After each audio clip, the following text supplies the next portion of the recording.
From serial killers to celebrity victims, some sensational murder cases grab our collective imagination and won't let go. The following is a look at a handful of the most infamous murder cases in recent American history. Some of the killers have been caught, tried, and punished. Other cases remain open and may never be solved. But before we start, make sure to hit that subscribe button and ring the notification bell so you never miss out on our captivating historical explorations. Let's get started. John Wayne Gacy, the Killer Clown. John Wayne Gacy, notorious for his portrayal of Pogo the Clown during children's events, gained infamy as one of America's most infamous serial killers. From 1972 onwards, Gacy subjected 33 young men, predominantly teenagers, to a horrifying cycle of torture, rape, and murder. This reign of terror persisted for a harrowing 6-year period. During the inquiry into the vanishing of 15-year-old Robert Beast in 1978, law enforcement successfully located Gacy. Gacy's residence harbored a macabre street. The crawl space beneath his home contained the remains of 26 young men. Additionally, 3 more victims were discovered on his property, while the remaining bodies were recovered from the nearby Des Plaines River. Facing charges for 33 counts of murder, Gacy's trial commenced on February 6, 1980. Despite his unsuccessful insanity defense, he was found guilty on all counts. The prosecution successfully obtained the death penalty for 12 of Gacy's murders. Consequently, in 1994, John Wayne Gacy met his fate through lethal injection. Ted Bundy. Undoubtedly, Ted Bundy stands out as the most infamous serial killer from the 20th century. While he confessed to the murder of 36 women, there is widespread speculation that the true count of his victims surpassed this figure. In 1972, Bundy successfully completed his studies at the University of Washington, where he majored in psychology. Known for his exceptional ability to manipulate others, his fellow students described him as a skilled master of manipulation. Bundy employed a deceptive tactic to entice his female victims, pretending to be injured before overpowering them. Bundy's killing spree spanned multiple states, with him managing to evade custody on multiple occasions.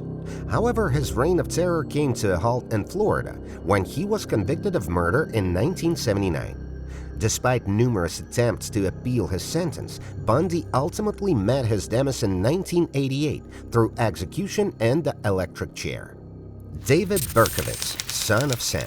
In the 1970s, the New York City region was plagued by a series of savage and seemingly arbitrary murders carried out by David Berkowitz, whose birth name is Richard David Falco. Berkowitz, also referred to as Son of Sam, and the .44 caliber killer, took the initiative to send letters confessing his crimes to both law enforcement and various media outlets. The Zodiac Killer, unsolved. The enigmatic figure known as the Zodiac Killer, whose reign of terror gripped Northern California during the late 1960s and early 70s, remains shrouded in mystery to this day. This perplexing saga revolved around a series of communiques dispatched to 3 prominent Californian newspapers. Within these letters, an unidentified individual purportedly admitted to the heinous crimes. What sent shivers down the spine, though, were the menacing ultimatums. If his missives weren't published, he vowed to unleash further carnage upon innocent lives. Spanning until 1974, these letters are suspected to be the handiwork of multiple individuals, casting doubt on a single culprit. Law enforcement speculates the involvement of copycats in this notorious case. The individual dubbed the Zodiac Killer claimed responsibility for 37 murders. However, authorities could definitely link him to only 7 assaults, 5 of which resulted in fatalities. Another haunting puzzle from California's past, the Caddy Cabin murder case, has remained unresolved since its occurrence in 1981. Charles Manson and the Manson family. In the late 1960s, Charles Manson, a charismatic drifter with grandiose visions of rock and roll stardom, enticed a number of vulnerable young women and men, including many teenagers, into joining his cult known as the Family. The group's most notorious atrocities unfolded in August 1969. Under Manson's direction, several family members invaded a home in the hills of northern Los Angeles on the night of August 8th. Throughout that night and into the following morning, they brutally murdered 5 individuals, among them actress Sharon Tate, wife of director Roman Polanski, who was 8.5 months pregnant, and Abigail Folger, heiress to the Folger coffee fortune. The following night, Manson's followers continued their rampage, killing supermarket executive Lino LaBianca and his wife Rosemary. Manson and the family members who carried out those heinous acts were indicted and convicted. While Manson received a death sentence, he ultimately escaped execution. Instead, he spent the remainder of his life behind bars and passed away in 2017 due to a heart attack. Ed Gein, the Plainfield Goat. Plainfield, Wisconsin, was the residence of an unassuming farmer turned handyman named Ed Gein.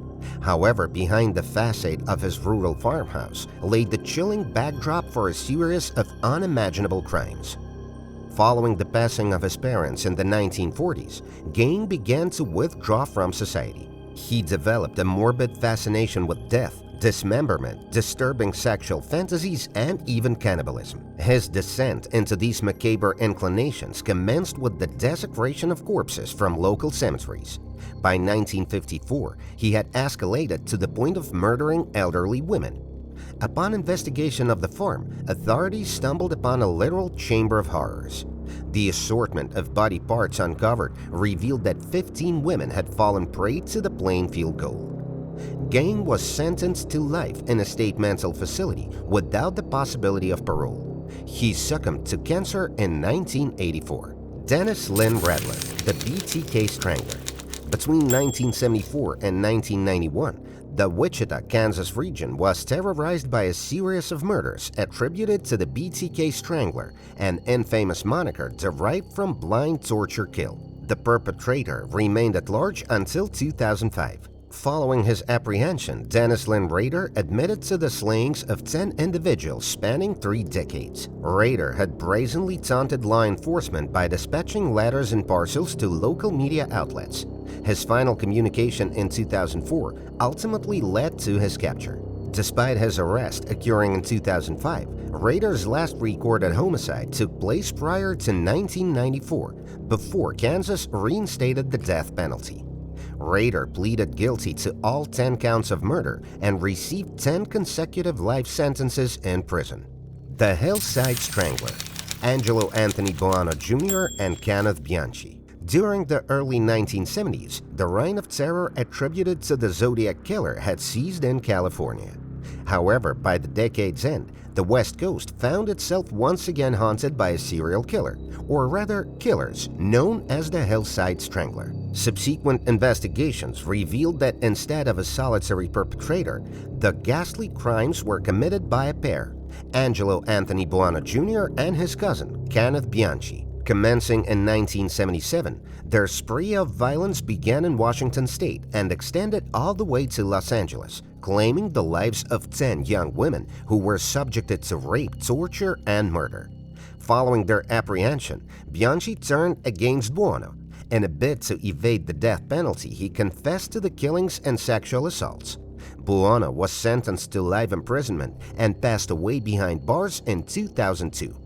The Black Dahlia Murder. The 1947 Black Dahlia case remains one of America's most infamous unsolved murder mysteries. The victim, Elizabeth Short, a 22-year-old aspiring actress, earned the moniker the Black Dahlia from the press.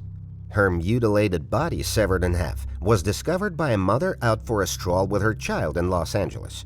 Curiously, no blood was present at the scene, leading the woman to initially mistake Short's remains for a discarded store mannequin. Over the years, nearly 200 individuals have been considered suspects in Short's brutal murder. Some even confessed to leaving her body in the vacant lot where it was discovered. Despite extensive investigations, authorities have never been able to definitively identify her killer. The case bears resemblance to the more recent Bonnie Lee Bakley murder, which saw her husband, actor Robert Blake, stand trial through ultimately acquitted.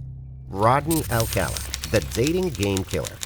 Rodney Alcala received the nickname the Dating Game Killer thanks to his appearance as a contestant on the popular TV show of the same name. His date from that appearance declined the rendezvous, finding him creepy.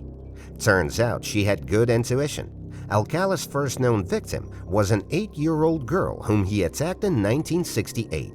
Police found the raped and strangled girl holding onto life along with photos of other children. Alcala had already gone on the run, though he was later captured and sentenced to prison. After being released from his first prison sentence, Alcala killed 4 more women, the youngest just 12 years old. He was later convicted of 1 murder and sentenced to death in California. However, given the number of photos recovered from a rented storage locker, it's believed that he's responsible for many more brutalities. In March of 2019, California Governor Gavin Newsom announced a moratorium on capital punishment in the state, effectively granting Alcala, along with more than 700 other death row inmates, a stay of execution. To not miss out on new and interesting videos on our channel, subscribe, hit the bell icon, and see you in the next one on Stars and Stripes, the U.S. History.